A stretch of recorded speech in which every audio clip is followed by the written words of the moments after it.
So hello दोस्तों, स्वागत है आप सभी का रेसल फैन हिंदी के कोने वीडियो में। आज की वीडियो में हम करने जा रहे हैं WWE रॉ 14 मार्च 2022 का रिव्यू। तो बहुत मजा आने वाला है इस वीडियो में, तो वीडियो को अंत तक जरूर देखिएगा। एंड बिना किसी देरी के हम इस वीडियो को स्टार्ट करते हैं। तो रॉ स्टार्ट होती है, केविन ओवेंस आ जाते हैं रिंग में। केविन ओवेंस वही बोलते हैं, इस वक्त मैं सबसे ज्यादा हैप्पीएस्ट कैनेडियन कैंपर हूँ दुनिया में, क्योंकि मैं रेसलमेनिया में जा रहा हूँ। एंड वो बोलते हैं और उसके बाद वो बोलते हैं कि मुझे पता था स्टोन कोल्ड चैलेंज को एक्सेप्ट करेगा। ओवेंस कहते हैं मुझे मैं प्राउड हूँ खुद पे।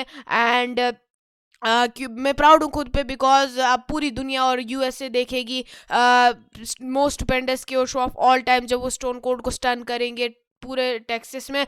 और उसके बाद वो बोलते हैं कि टेक्सास में सिर्फ एक चीज़ उस दिन खुलेगी, एंड वो होगी एक नाइस कैनेडियन बियर। और वो ओवेंस कहते हैं कि मुझे बियर पसंद भी नहीं है, बट उस दिन मैं कर लूँगा। और उसके बाद वो कहते हैं कि कोई भी ओ हेल या नहीं बोलेगा जब मैं स्टोन कोल्ड के साथ अपना काम खत्म कर लूँगा। सब कहेंगे ओ हेल नो जब वो देखेंगे केविन ओवेंस को मारते हुए ऑस्टिन को। ओवेंस कहते हैं कि ओवेंस वो बोलते हैं स्टोन कोल्ड की catchphrase, and that's the bottom line because KO said so. और उसके बाद ओवेंस जो है उस कैमरामैन को एक स्टनर मार देते हैं। बहुत खतरनाक प्रोमो था। मैं बोलता हूँ केविन ओवेंस इतने अच्छे सुपरस्टार हैं, बट उनको ज़्यादातर अच्छी बुकिंग नहीं मिलती, तो बहुत अच्छा ओपनर था रॉ का। इसके बाद क्या होता है, नॉन टाइटल मैच होता है, US champion Finn Balor versus Damien priest. और पिनफॉल से डेमियन प्रीस्ट जीत जाते हैं। एंड मैच के बाद ऑस्टिन थ्योरी रिंग में आते हैं, बैलर को एक एटीएल मारते हैं, थ्योरी फिर सेल्फीज लेते हैं उनके साथ। इसके बाद सेथ रॉलिंस बैक स्टेज होते हैं, केविन पेटर उनको पूछते हैं केविन ओवेंस रेसलमेनिया जा रहे हैं, बट तुमने रॉलिंस कुछ नहीं बोलते। और क्राउड जो है वो बैकग्राउंड में कोडी के चैंट्स कर रहा होता है। इसके बाद ओमोस वर्सेस कमांडर अजीज होता है। ओमोस इस मैच को जीत जाते हैं, सुप्लेक्स मारते हैं वो गाइज, मतलब सुप्लेक्स मारते हैं वो कमांडर अजीज को। बहुत अच्छा मोमेंट था वो। इसके बाद केविन ओवेंस जो है वो बैक स्टेज होते हैं सेथ रॉलिंस के साथ, और वो बोलते हैं कि मुझे पता है जो वक्त है वो ठीक नहीं चल रहा तुम्हारे लिए, बट तुम तब भी रेसलमेनिया में जा सकते हो। ओवेंस कहते हैं उनको, तुम विजनरी हो, तुम रेवोल्यूशनरी हो, तुम कुछ ना कुछ रास्ता निकाल लोगे। तुम रिमेंबर करो जब तुमने ट्रिपल एच को हराया था, जब तुमने ब्रॉक लेसनर को हराया था, जब तुमने ट्रिपल एच को हराया था, ब्रॉक लेसनर को हराया था, एंड जब तुम मुझसे हारे थे रेसलमेनिया में, तुम उन सब मोमेंट्स को याद करो एंड तुम सोचो कुछ तुम क्या करोगे, एंड हम दोनों कुछ ना कुछ ये बिल्ड कर सकते हैं। रॉलिंस जो खुश हो जाते हैं, अचानक को हंसते हैं, चले जाते हैं। ओवेंस जो स्माइल करते हैं, एंड उनको लगता है कि वो उन्होंने उनकी मदद कर दी। इसके बाद Liv Morgan versus queen Jelena का मैच होता है। लिव मॉर्गन इस मैच को जीत जाती है, सेथ रॉलिंस रिंग में आ जाते हैं और बहुत एक्साइटेड लग रहे होते हैं। इसके बाद जो होता है ना, सेथ रॉलिंस बोलते हैं कि मेरे पास एक प्लान है रेसलमेनिया में जाने का। वो कहते हैं कि सारी उम्मीद मेरी खत्म हो गई थी जब पिछले हफ्ते हम हार गए थे रॉ टैग टीम टाइटल का मैच। और उसके बाद सेथ कहते हैं लेकिन मेरे बेस्ट मतलब वो बोलते हैं कि मेरे बेस्ट फ्रेंड केविन ओवेंस ने मुझे बताया कि बोलते हो कि मेरे बेस्ट फ्रेंड केविन ओवेंस ने मुझे रिमाइंड कराया कि मैं विजनरी और रेवोल्यूशनरी। और रॉलिंस कहते हैं मेरे पास एक प्लान है, बट उसके लिए केविन ओवेंस को आना पड़ेगा। केविन ओवेंस आ जाते हैं। उसके बाद ओवेंस कहते हैं मैं इंतजार नहीं कर पा रहा सुनने के लिए। रॉलिंस बोलते हैं कि उसके बाद रॉलिंस पता है क्या आइडिया देते हैं, बोलते हैं केविन ओवेंस को स्टोन कोल्ड के साथ एक टॉक शो है। तो रॉलिंस कहते हैं क्या पता मैं भी एक टॉक शो रखूँ रेसलमेनिया में, जैसे कि रॉलिंस रिपोर्ट या फ्रीकिन स्पीकिंग विद रॉलिंस, और स्टोन कोल्ड को अपना गेस्ट रखूँ। ओवेंस फिर बोलते नहीं ऐसा नहीं हो सकता, ऑस्टिन ने मेरा चैलेंज पहले से एक्सेप्ट कर लिया है। उसके बाद रॉलिंस बोलते नहीं ऐसा ही होना चाहिए। रॉलिंस कहते हैं कि हम दोनों का मैच होना चाहिए, जो जीतेगा वो ही स्टोन कोल्ड को होस्ट करना चाहिए अपने टॉक शो में।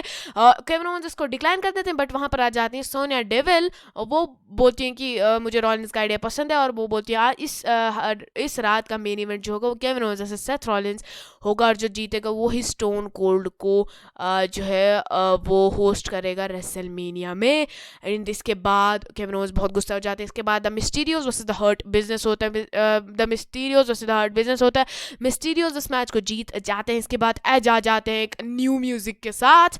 एज बोलते हैं कि मैं पहले वाला एज नहीं हूँ। वो बोलते हैं कि जब मैं वापस आया था तब मैंने सबको खुश करने की कोशिश की थी, एंड उसकी वजह से मैंने रैंडी ऑर्टन को अलाउ किया था मेरा ट्राइसेप मेरी बोन मतलब मेरे ट्राइसेप को मतलब जो उनकी इंजरी हुई थी वो होने में। और उसके बाद बोलते हैं कि उसी एज की वजह से मैं सेथ रॉलिंस ने मुझे कॉस्ट कराया था एक वर्ल्ड टाइटल, एंड उसी एज की वजह से मैंने रोमन रेंज को अलाउ किया था मुझको और उसी एज की वजह से रोमन रेंज ने मुझे स्टैक किया था रेसलमेनिया में। और उसके बाद वो वही एज स्टाइल्स को ज़रा टीज करते हैं, जैसे कि वो बोलते हैं कि अगर मतलब वो वही बोलते हैं कि वो वाला एज ख़त्म हो चुका है, अब मैं माउंटेन ऑफ ओमनीपोटेंस पे हूँ, सब पे नीचे देख रहा हूँ।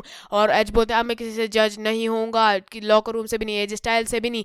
और उसके बाद वो बोलते हैं कि अगर एज स्टाइल रेसलमेनिया में आ जाते हैं तो स्टाइल्स भी जज होंगे। और उसके बाद एज चले जाते हैं। बहुत खतरनाक प्रोमो था, मतलब ये रॉ मतलब प्रोमो बहुत अच्छे हो रहे हैं इन कुछ हफ्तों में रॉ के। तो जी मज़ा है इसमें। बियांका बेलेर से ड्रॉप होते हैं, इसके बाद बियांका बेलेर इस मैच को जीत जाती हैं। इसके बाद रॉ टैग टीम चैंपियनशिप की सेलिब्रेशन होती है। वही बोलते हैं रैंडी ऑर्टन की इस बार मैं रेसलमेनिया में पहली बार एज टैग टीम चैंपियन जाऊंगा और मेरे साथ एक पार्टनर होगा, वही बोल रहे होते हैं। और ऑर्टन कहते हैं कि रिडल ने पिछली बार मेरे लिए पार्टी रखी थी, तो मैं भी सोच रहा हूँ इस बार पार्टी रखने का। बट बोलते हैं कि मैं एक बट पार्टी प्लानिंग जो उनकी बात नहीं है। इसके बाद स्ट्रीट प्रॉफिट्स उनको इंटरप्ट करते हैं, वो उनको चैलेंज कर देते हैं रेसलमेनिया में एक मैच के लिए। और फिर रैंडी ऑर्टन कहते हैं कि हमने इतना ज़्यादा लड़ा, हमने इतना ज़्यादा वो स्पेलिंग बी जीता, उसके बाद इतना स्ट्रगल किया, उसके बाद हम जीते, और तुम्हारे एक हमें एक टाइटल शॉट मांग रहे हो और हम दे दें तुम्हें। तो ऑर्टन डिक्लाइन कर देते हैं। उसके बाद स्ट्रीट प्रॉफिट्स कहते हैं कि हम मांग नहीं रहे, हम बोल रहे हैं कि हम तुम्हें फेस करेंगे रेसलमेनिया में। उसके बाद रिडल जो है वो बोलते हैं उनको चलो हमें भी एक रेसलमेनिया ओपोनेंट की ज़रूरत है, तो हम इनका चैलेंज एक्सेप्ट करते हैं। और उसके बाद रैंडी ऑर्टन और वो उनका चैलेंज एक्सेप्ट कर लेते हैं। एंड लास्ट पे ऑर्टन बोलते हैं the 3 most dangerous letters in sports entertainment RK bro। इसके बाद raw tag team champion riddle versus montage Ford का मैच होता है। ओटिस एंड चैट गेबल के इंटरफेरेंस से डिस्क्वालिफिकेशन में मैच एंड होता है। रिडल डिस्क्वालिफिकेशन से इस मैच को जीत जाते हैं। अल्फा एकेडमी इसके बाद और अटैक कर देती है। अल्फा एकेडमी और अटैक कर देती है। इसके बाद मॉन्टेज फोर्ड और Angelo Dawkins band alpha academy इसके बाद पोज करते हैं रिंग में। एंड इसके बाद कमेंटेटर्स बात करते हैं। बहुत अनफॉर्चुनेट न्यूज़ ये है कि लेजेंडरी स्कॉट हॉल जो है वो इस दुनिया से चले जा चुके हैं। एंड बहुत ज़्यादा बुरी बात है। एंड इसके बाद की अगर हम बात करें, केविन ओवेंस और सेथ फ्रीकिन रॉलिंस का मेन इवेंट होता है। एंड मुझे पूरा लग रहा था कि कोडी रोड्स अब आएंगे ही आएंगे। मैच अगर मैं आपको बताऊं गाइज, एक और चीज़ क्या ही मैच है, पहले बहुत ज़्यादा अच्छा, बहुत ज़्यादा मतलब अगर मैं आपको बताऊं बहुत ज़्यादा अच्छा मैच था। मज़ा आया इस मैच को देखने में, एक ऑसम मैच था। एंड उन्होंने बहुत सारे कोडी के हिंट्स भी ड्रॉप किए। एंड मुझे लग रहा था कोडी आ जाएंगे इस मैच के बाद। केविन ओवेंस इस मैच को जीत जाते हैं और रॉलिंस अब रेसलमेनिया में नहीं जाएंगे। इसके बाद रॉलिंस रेसलमेनिया के साइन की तरफ देखते हैं निराश होकर। बट मैच बहुत अच्छा था। बट अब मुझे लग रहा है कि कोडी को आज आ ही जाना चाहिए था। बट डब्ल्यूडब्ल्यूई टीज तो बहुत कर रही है कोडी का आना, बट क्या डब्ल्यूडब्ल्यूई ये प्लान करी कि थोड़ा और रुकते उसके बाद कोडी को लाते? मुझे तो वही लग रहा है, मुझे लगता है कोडी आने ही वाले हैं, बिकॉज इतना डब्ल्यूडब्ल्यूई ने अब टीज कर दिया, तो मुझे लगता है कोडी आएंगे। मुझे लगता है ऐसे कि 70% चांस है कि कोडी आएंगे। बट क्या पता है वो साइन ही नहीं ना हो, इसलिए आज डब्ल्यूडब्ल्यूई ने नहीं लाया। बट देखते हैं, अभी कुछ पता नहीं। मगर रॉ का एपिसोड बहुत अच्छा था। अगर आपको देखना है तो आपको भी मजा आएगा। अगर आपको वीडियो पसंद आए तो लाइक कर दीजिएगा, यूट्यूब चैनल को सब्सक्राइब कीजिएगा, फेसबुक पेज को फॉलो कीजिएगा, ट्विटर को भी फॉलो कीजिएगा। मैं मिलूंगा आपसे अगली वीडियो में। Till then good bye.